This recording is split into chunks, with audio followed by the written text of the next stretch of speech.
हामी चाहिँ अहिले नेपाल र चाइनाको बोर्डरमा छौँ। अहिले मेरो साथी भएको ठाउँसम्म चाहिँ नेपाल हो। के साथी बसेको ठाउँ चाइना पर्यो? ल, साथी विदेशमा छ, म नेपालमा छु है। हाई। म चाहिँ नेपालमा, साथी विदेशमा। यो खोलादेखि उता फेरि यो वारी जति यो देखिएको ठाउँहरू चाहिँ चाइना।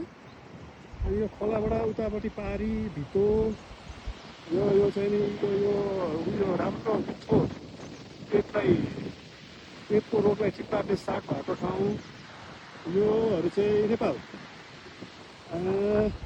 यहाँ पनि छ नेपाल। म चाहिँ अहिले नेपालतिर अगाडि बढेँ।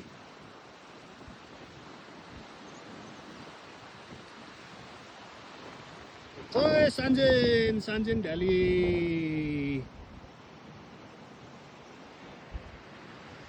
ल, हाम्रो यात्रा सुखद हुँदैछ। मौसम पनि खुल्ने क्रम जारी छ। ल, अब जङ्गी पिलर चाहिँ यहाँनिर छैन, अलि पर छरे छन चाहिँ। तर हामी उयो साथी भएको ठाउँ चाहिँ बाट चाइना सुरु, अनि म यता अगाडि बढेँ भने तलतिर लाग्यो भने चाहिँ नेपाल है साथीहरू।